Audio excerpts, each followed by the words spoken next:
सबसे पहले आज की तमाम बड़ी खबरें नॉनस्टॉप न्यूज में। अमेरिका के कैपिटल हिल में ट्रंप समर्थकों के हंगामे के बीच सीनेट ने डेमोक्रेटिक पार्टी के राष्ट्रपति पद के उम्मीदवार जो बाइडेन की जीत पर मुहर लगा दी। जो बाइडेन 20 जनवरी को अमेरिका के राष्ट्रपति पद की शपथ लेंगे। इससे पहले कल 6 जनवरी की हिंसा के बाद अब कैपिटल हिल और वॉशिंगटन में शांति है। हालांकि तनाव को देखते हुए प्रशासन ने वॉशिंगटन में 15 दिनों के लिए पब्लिक कर्फ्यू लगा दिया है। कल जो बाइडेन की जीत पर मुहर लगाने के लिए संसद की बैठक हो रही थी। इसी दौरान ट्रंप ने अपनी हार मानने से इनकार कर दिया था। All of us here today do not want to see our election victory stolen by emboldened radical left Democrats, which is what they're doing, and stolen by the fake news media.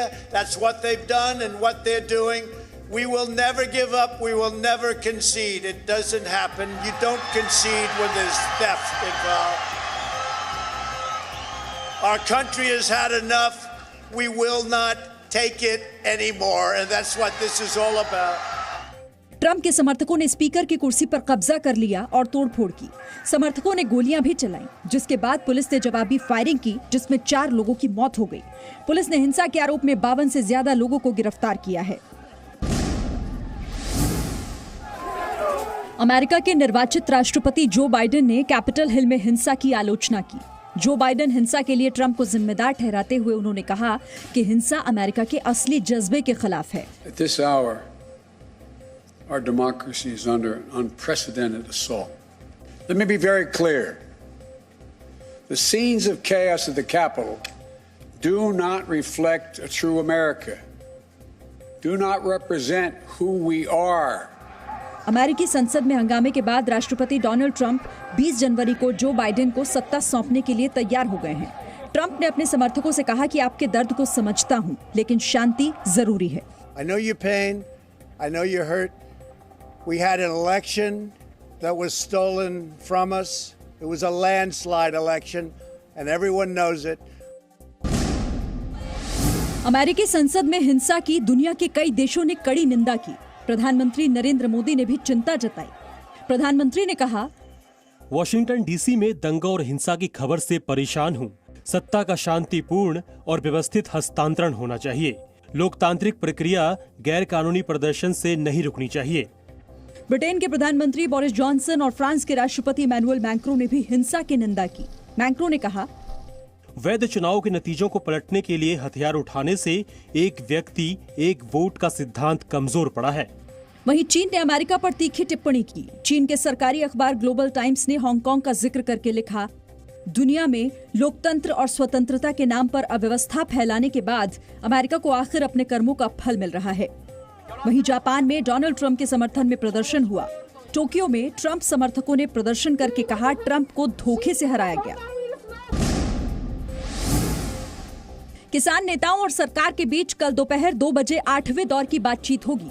इससे पहले आज नानकसर गुरुद्वारा के प्रमुख बाबा लखावाल ने कृषि मंत्री नरेंद्र सिंह तोमर से मुलाकात की। सूत्रों के हवाले से खबर है कि लखावाल ने सरकार और किसानों के बीच मध्यस्थता की पेशकश की।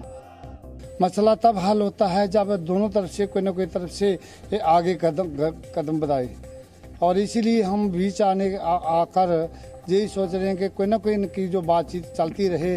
कुछ उनको भी विनय करेंगे और कुछ मंत्री साहब से विनय करेंगे। किसानों ने आज दिल्ली के करीब बॉर्डर पर ट्रैक्टर मार्च निकाला। किसानों ने सरकार को चेतावनी दी है कि अगर मांगे नहीं मानी तो 26 जनवरी को ट्रैक्टर परेड दिल्ली पहुंचेगी। परेड भी तो करानी है ना, 26 तारीख में जाना, तो उसकी तैयारी होगी। और ये अब तैयारियां हर रोज चलती रहेगी। नेशनल फ्लैग बनवा रहे हैं बहुत। 23-24 तारीख से लोग चलने शुरू हो जाएंगे दिल्ली की तरफ। कांग्रेस ने आंदोलन का हल निकालने की मांग की।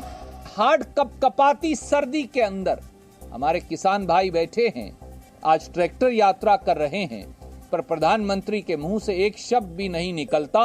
7वें दौर की बातचीत में किसानों की 2 मांगों को सरकार ने मान लिया था, लेकिन एमएसपी और किसान कानून रद्द करने की मांग पर किसान अड़े हैं। किसान आंदोलन पर कोरोना के खतरे को देखते हुए सुप्रीम कोर्ट ने चिंता जताई है। जम्मू की वकील की अर्जी पर सुनवाई करते हुए सुप्रीम कोर्ट ने कहा कि सरकार ने मरकज से क्या सबक लिया। किसान आंदोलन तबलीगी जमात जैसा न बन जाए। सुप्रीम कोर्ट ने कहा कि सरकार सुनिश्चित करे कि आंदोलन स्थल पर कोरोना गाइडलाइंस का पालन हो।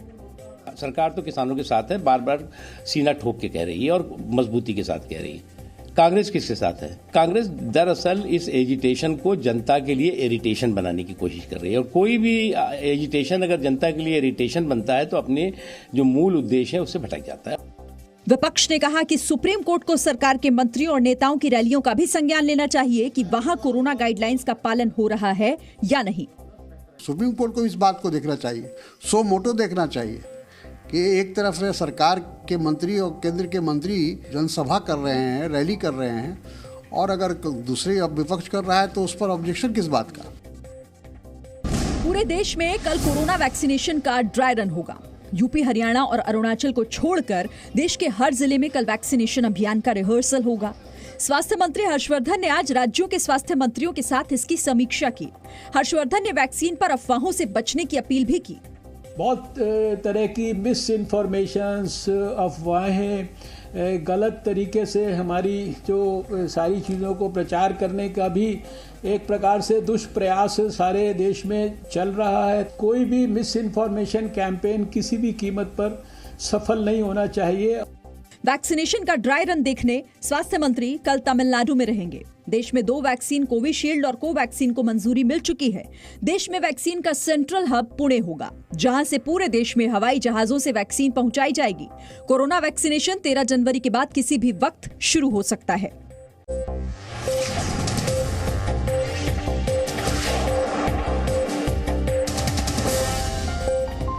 Presenting B News app, available on Google Play and App Store. Download it now.